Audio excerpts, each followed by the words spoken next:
8월의 첫날 새벽 함께 우리의 마음을 모아 하나님께 예배를 드립니다. 오늘 함께 보실 말씀은 열왕기상 19장 9절에서 18절까지의 말씀입니다. 제가 봉독하겠습니다. 엘리야는 거기에 있는 동굴에 이르러 거기에서 밤을 지냈다. 그때 주님께서 그에게 말씀하셨다. 엘리야야, 너는 여기에서 무엇을 하고 있느냐? 엘리야가 대답하였다. 나는 이제까지 주 만군의 하나님만 열정적으로 섬겼습니다. 그러나 이스라엘 자손은 주님과 맺은 언약을 버리고 주님의 제단을 헐었으며 주님의 예언자들을 칼로 쳐서 죽였습니다. 이제 나만 홀로 남아 있는데 그들은 내 목숨마저도 없애려고 찾고 있습니다. 주님께서 말씀하셨다. 이제 곧 나 주가 지나갈 것이니 너는 나가서 산 위에 주 앞에 서 있어라. 크고 강한 바람이 주님 앞에서 산을 쪼개고 바위를 부수었으나 그 바람 속에 주님께서 계시지 않았다. 그 바람이 지나가고 난 뒤에 지진이 일었지만 그 지진 속에도 주님께서 계시지 않았다. 지진이 지나가고 난 뒤에 불이 났지만 그 불 속에도 주님께서 계시지 않았다. 그 불이 난 뒤에 부드럽고 조용한 소리가 들렸다. 엘리야는 그 소리를 듣고서 외투자락으로 얼굴을 감싸고 나가서 동굴 어귀에 섰다. 바로 그때에 그에게 소리가 들려왔다. 엘리야야, 너는 여기에서 무엇을 하고 있느냐? 엘리야가 대답하였다.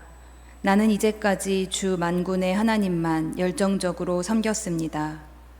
그러나 이스라엘 자손은 주님과 맺은 언약을 버리고 주님의 제단을 헐었으며 주님의 예언자들을 칼로 쳐 죽였습니다. 이제 나만 홀로 남아 있는데 그들은 내 목숨마저도 없애려고 찾고 있습니다. 주님께서 그에게 말씀하셨다. 너는 돌이켜 광야 길로 해서 다마스쿠스로 가거라. 거기에 이르거든 하사엘에게 기름을 부어서 시리아의 왕으로 세우고 또 님시의 아들 예후에게 기름을 부어서 이스라엘의 왕으로 세워라. 그리고 아벨무홀라 출신인 사밧의 아들 엘리사에게 기름을 부어서 내 뒤를 이을 예언자로 세워라. 하사엘의 칼을 피해서 도망하는 사람은 예후가 죽일 것이고 예후의 칼을 피해서 도망하는 사람은 엘리사가 죽일 것이다. 그러나 나는 이스라엘에 7,000명을 남겨놓을 터인데 그들은 모두 바알에게 무릎을 꿇지도 아니하고 입을 맞추지도 아니한 사람이다. 오늘 본문은 두려움에 빠져 낙심한 예언자 엘리야가 하나님을 만나는 일화 중 하나입니다. 열왕기상 19장은 사실 17장부터 이어지는 서사의 한 부분입니다. 아합과 이세벨 부부가 이스라엘을 다스리던 시대에 엘리야는 여호와 하나님의 명령을 따라 가뭄을 예언하고 가뭄이 3년째 이어지던 해에 엘리야는 아합 앞에 나타납니다. 그리고 아합과 이세벨이 섬기고 있는 바알과 아세라의 예언자들을 모아서 대결할 것을 제안합니다. 이 대결이 유명한 갈멜산 사건인데요. 바알과 아세라의 예언자 850명 대 여호와의 예언자 1명의 대결입니다. 이 이야기는 워낙 유명해서 따로 요약하지 않아도 될 것 같습니다. 굉장히 드라마틱한 승부를 벌였고 그리고 엘리야가 승리해서 온 백성이 여호와가 참신이다 고백하는 것으로 끝납니다. 그리고 그 사건 후에 엘리야의 말대로 큰 비가 내리면서 이스라엘의 가뭄이 해결됩니다. 이런 이야기로 18장을 마치고 열왕기상 19장에서 엘리야는 갑자기 큰 두려움에 휩싸입니다. 이세벨 왕비가 자신을 죽이려 한다는 소식을 들었기 때문입니다. 도망치던 엘리야는 로뎀나무 아래에서 천사의 도움을 받았고 다시 도망쳐서 호렙산에 이릅니다. 오늘 우리가 읽은 19장 9절은 이 호렙산의 한 동굴에 들어가 있는 엘리야에게 조명을 비추고 있습니다. 동굴 속에 웅크리고 있던 엘리야에게 하나님이 말씀하십니다. 너 여기에서 뭐 하고 있니? 엘리야가 대답합니다. 나는 열정적으로 하나님을 섬겼는데 사람들은 모두 주님과 맺은 언약을 버리고 주님의 제단을 헐고 주님의 예언자들을 죽였습니다. 이제는 나만 남았습니다. 나밖에 없습니다. 그런데 이제는 나도 죽을 것 같습니다. 이 말은 엘리야의 지금 마음을 그대로 보여줍니다. 엘리야는 어리석은 이스라엘에 대한 원망, 불평을 가지고 있습니다. 그리고 하나님의 뜻대로 사는 사람은 자신밖에 없다고 생각하고 있습니다. 오만해 보일 수도 있지만 엘리야는 사실 지금 자신의 생존에 대해 회의적인 생각을 가지고 있습니다. 저 신앙 없는 사람들 때문에 곧 죽게 될 거라는 두려움에 휩싸여 있습니다. 엘리야를 두렵게 한 것은 무엇이었을까요? 직접적으로는 죽음의 위협이 두려웠을 것입니다. 그러나 엘리야는 여호와 하나님이 어떤 기적과 능력을 베푸실 수 있는지를 분명히 경험한 사람이었습니다. 그럼에도 불구하고 두려움에 빠진 것은 이 시대에 여호와 하나님을 진짜로 믿는 사람이 나밖에 없다는 생각 때문이었을 것입니다. 하나님은 대단하신 분이지만 이 세상에 하나님을 믿는 사람들이 하나도 없다는 생각, 그게 엘리야를 절망에 빠지게 했고 그 절망이 두려움으로 이어진 것입니다. 이 시대에 하나님의 뜻대로 사는 사람이 나 말고 또 있을까라는 질문, 어쩌면 멋진 질문일 수도 있습니다. 적어도 나는 하나님 뜻대로 살고 있고 앞으로도 그렇게 살겠다는 다짐에서 시작되는 것이기 때문입니다. 그러나 참 외로운 질문이기도 합니다. 그리고 이 질문에 오랫동안 답을 찾지 못한다면 아무리 하나님의 역사를 경험한다고 해도 점차 희망을 잃어버리게 되는 것이 사람입니다. 우리 시대도 사실은 크게 다르지 않을 것 같습니다. 엘리야는 자신이 열정적으로 하나님을 섬겼다고 말했죠. 사실 우리 교회도 열정적으로 하나님을 섬긴 역사를 가지고 있습니다.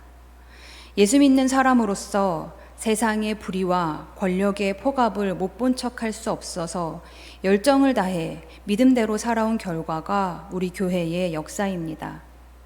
그러나 그 시간들이 때로는 우리를 외롭게도 했고 또 우리를 늘 적은 숫자에 머무르게도 한 것 같습니다. 저는 개인적으로 우리 교회와 함께 그 역사를 경험하지는 못했지만 저 또한 이 시대에 하나님을 믿고 하나님의 뜻대로 사는 사람들이 과연 얼마나 될까 생각했던 때가 있었습니다. 하나님은 약한 자들과 함께 하시는 분이신데 세상의 수많은 교회들이 자기들의 이익과 자기 신념에만 빠져 있다는 사실을 깨달았기 때문입니다. 오랫동안 열정적으로 섬겼던 교회들을 떠나서 회의감을 가지고 곳곳을 찾아다녔습니다. 성경이 말하는 하나님이 바라보는 곳, 예수님이 계시는 곳이라고 생각되는 곳들을 찾아다녔습니다. 먹을 것, 입을 것, 잘 곳이 없는 이들을 돕는 곳들을 찾아가 보았고, 무시당하고 배척당하는 이들과 함께 할 수 있는 곳들도 찾아가 보았고, 그리고 억울하게 빼앗기고 맞고 갇히는 사람들과 함께하는 곳에도 찾아가 보았습니다. 그리고 그곳들에서 참 감사하게도 그리고 참 다행스럽게도 하나님의 뜻대로 살아가고 있는 믿음의 사람들을 발견할 수 있었습니다. 저는 그 사람들이 오늘 본문에서 하나님이 엘리야에게 약속하신 7,000명이라는 생각이 들었습니다. 엘리야 이야기로 돌아가 볼까요? 폭풍과 지진과 불을 모두 보여주시고 세미한 목소리로 엘리야에게 나타나신 하나님은 이후에 일어날 역사의 일들을 다시 한번 엘리야에게 맡기십니다. 그 역사의 일들은 이런 겁니다. 지금 너를 죽이려고 하는 왕과 왕비는 얼마 못 갈 거다. 그 다음 왕에게 기름을 부어라. 그리고 네 일을 이어서 할 후계자도 세워줄 것이다. 이런 약속과 함께 또 약속하시는 것이 7,000명입니다. 18절에서 내가 이스라엘에 7천 명을 남겨놓을 터인데 그들은 모두 바알에게 무릎을 꿇지도 아니하고 입을 맞추지도 아니한 사람이다 라고 말씀하십니다. 엘리야는 이 7천 명을 만났을까요? 15절부터 17절까지 하나님께서 약속하신 이 이후의 왕들에 대한 이야기, 후계자 엘리사에 대한 이야기는 모두 그 말씀 그대로 이루어집니다. 그러나 엘리야가 죽을 때까지 바알에게 무릎 꿇지 않은 7천 명의 사람들을 만났다는 이야기는 나오지 않습니다. 어릴 때 저는 이 7천 명의 세력을 한꺼번에 만나는 장면을 기대하면서 열왕기하에서 엘리야가 세상을 떠나는 이야기가 나올 때까지 열심히 성경을 읽어보기도 했습니다. 그러나 성경의 하나님은 그런 식으로 하나님의 세력을 만들지 않으셨습니다. 지금도 그런 것 같습니다. 하나님의 사람들은 늘 잘 보이지 않습니다. 하나님의 뜻이 무엇인지를 고민하고 사랑과 정의의 길을 택하는 사람들은 늘 소수로 보입니다. 그러나 7천이라는 숫자는 적은 숫자가 아닙니다. 성경에서 7이라는 숫자는 완전함을 의미합니다. 7천은 충분히 많다는 뜻입니다. 하나님이 남겨두시는 7천 명의 사람들, 이 시대의 바알인 자본과 권력과 성장주의에 무릎 꿇지 않은 사람들이 지금도 이 땅 곳곳에 흩어져 살아가고 있습니다. 그리고 자기 몫의 삶을 살아가고 있습니다. 저는 올여름 정릉골에서 바알에게 무릎 꿇지 않은 7천의 사람들을 또 보았습니다. 지난 5월 말에 정릉골에 강제집행 통고가 전해진 이후로 활동가들을 중심으로 정릉골을 물리적으로 지키기 위한 활동이 시작되었습니다. 아마도 평소에는 10명 안팎의 사람들이 있었던 것 같습니다. 그리고 6월에 1차 강제집행이 있었던 날, 그 소식을 듣고 더 많은 연대인들이 달려갔습니다. 이후에 좀 더 많은 사람들이 정릉골을 지키는 일에 자원을 했고 시간을 정해 지킴이에 돌입했습니다.